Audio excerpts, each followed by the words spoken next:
Aku bukan orang timur, bukan pula orang barat, bukan Islam, bukan Nasrani, bukan Yahudi atau Majusi.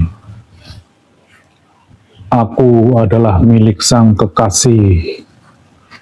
Aku telah melihat dua dimensi dan menyaksikan bahwa mereka hanya satu. Maulana Jalaluddin Rumi.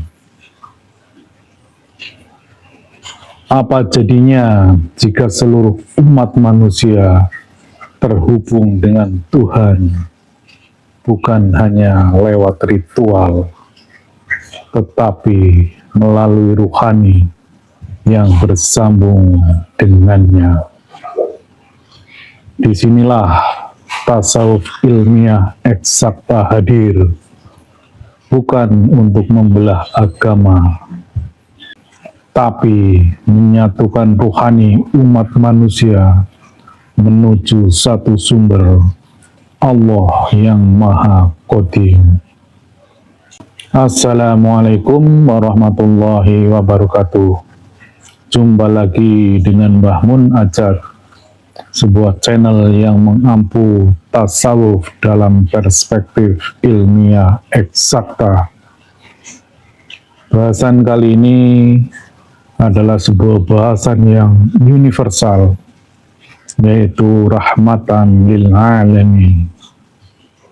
Sebuah bahasan yang sangat indah didengar, namun pada faktanya sulit termanifestasi dalam kehidupan yang nyata.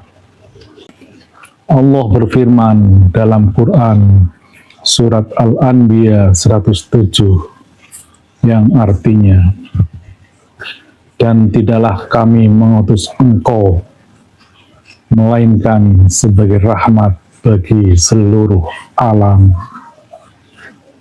Sungguh sangat tegas perintah tersebut, dan Allah mendeklar dirinya dengan kami.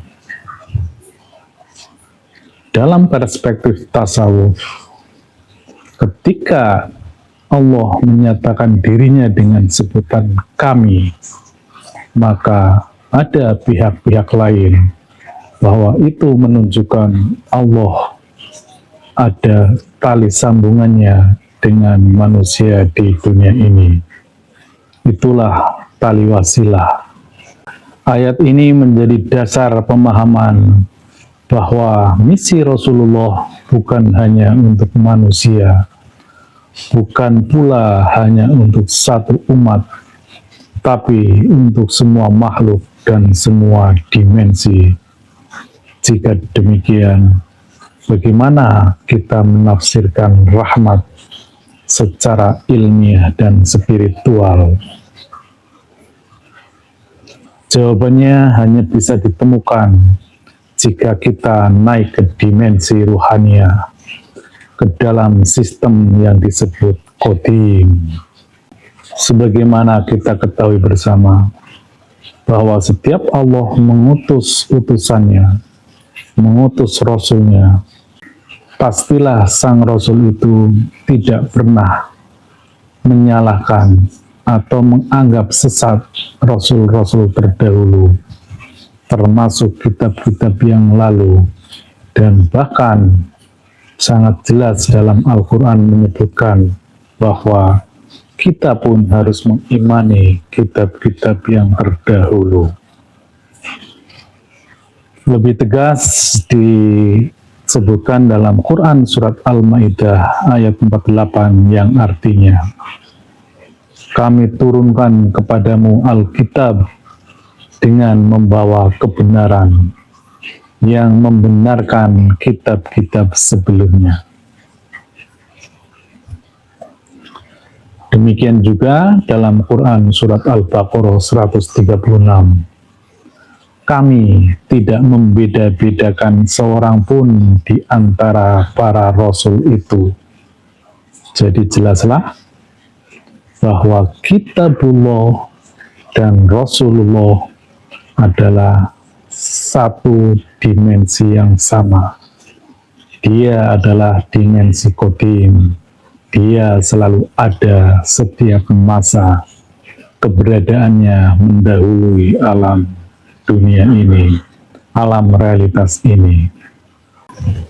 Dalam perspektif tasawuf ilmiah menegaskan, semua risalah, semua pewahyuan adalah frekuensi dan nur ilahi yang turun di ruang dan waktu yang berbeda. Dan Islam sebagai penutup risalah bukan pemutus, melainkan penyempurna frekuensi wahyu itu. Dan sering juga kami sampaikan bahwa kitabullah di alam qadim adalah kitab qadim yang bentuknya adalah nur. Nur adalah cahaya, dan cahaya adalah partikel gelombang. Dalam ilmu fisika kuantum, kita mengenal multidimensi dan medan energi. Dalam tasawuf ada alam qadim, yaitu dimensi abadi, tempat ruh berasal dan tempat nur ilahi bersemayam. Hanya ketika manusia naik ke dimensi kesadaran qadim, ia dapat merasakan Islam sebagai rahmat yang universal. Tanpa itu, agama bisa menjadi sekat, bukan lagi rahmat. Lebih lanjut, perlu saya sampaikan bahwa kami adalah penganut tarekat arwahi yang tergabung dalam Majelis Zikir Tarekat Naqsabandiyah Kholidiyah Nusantara, sehingga bahasan kita khusus kepada hal-hal yang sifatnya ruhaniah.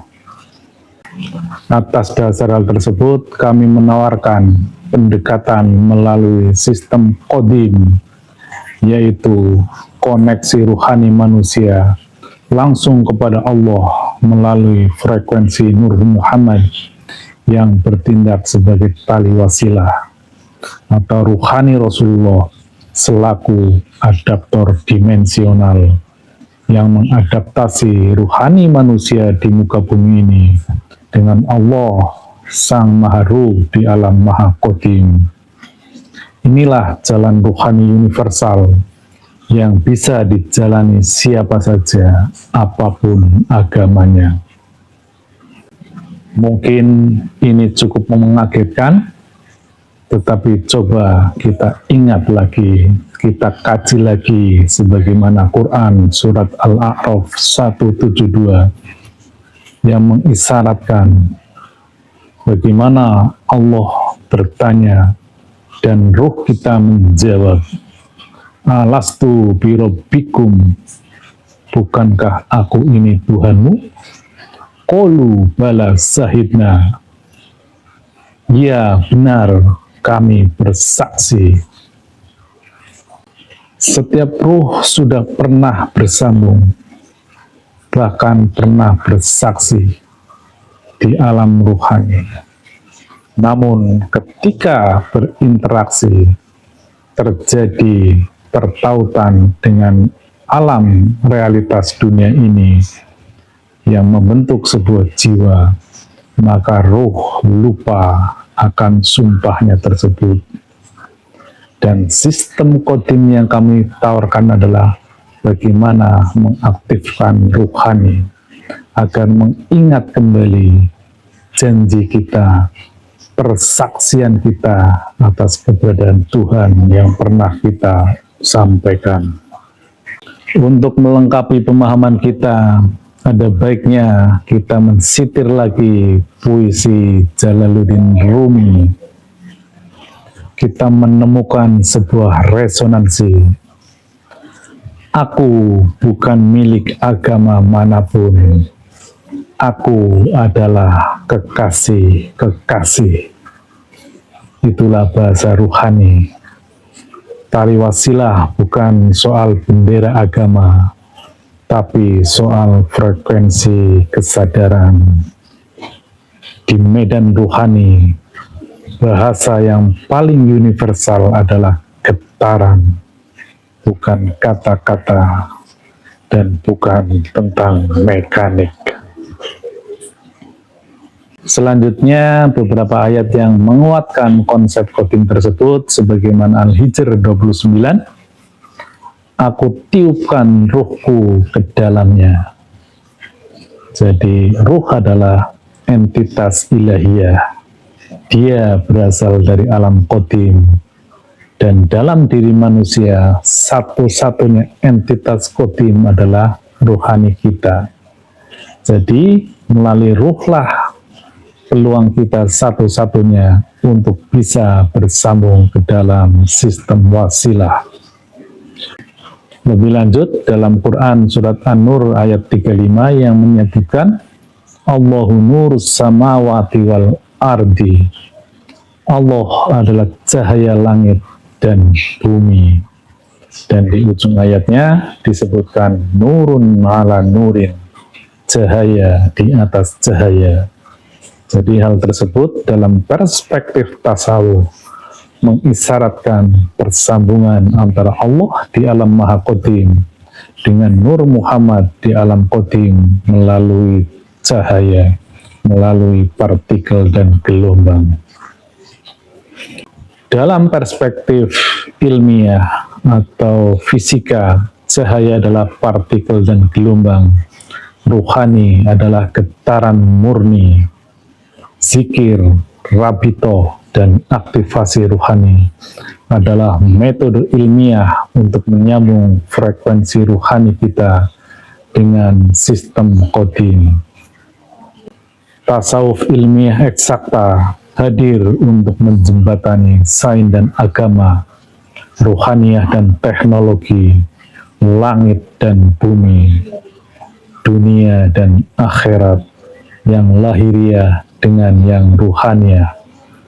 Kita tidak menawarkan agama baru, kita menawarkan kebersambungan ruhani yang bisa dijalani siapa saja. Islam, Kristen, Yahudi, Buddha, bahkan agama apapun, sepanjang dia mempunyai ruh, maka memungkinkan untuk ruhaniyahnya dipersambungkan. Karena ruh kita pernah berjanji, alastu bi rabbikum, qalu bala syahidna.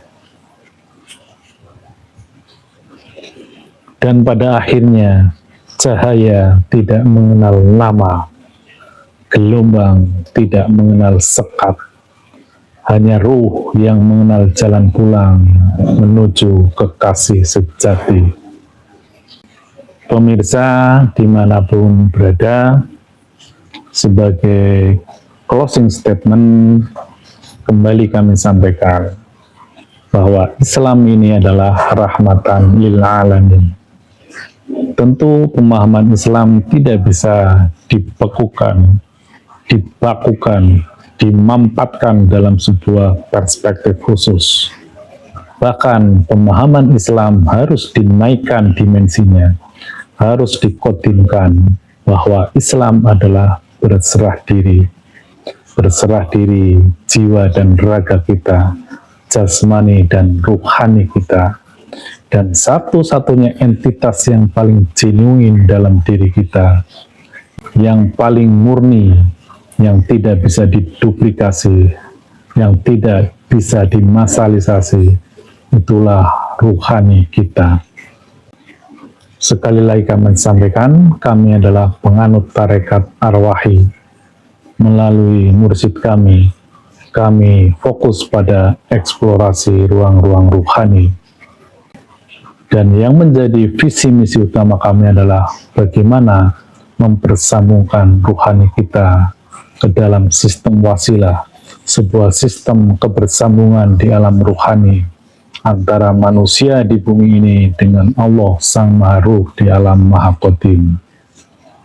Demikian sekali lagi kami sampaikan, rahmatan lil alamin bukan sekedar jargon, tetapi kami menawarkan sebuah bukti yang nyata yang bisa dilaksanakan oleh siapapun. Demikian, ilahi anta maksudi waridhoka matlubi.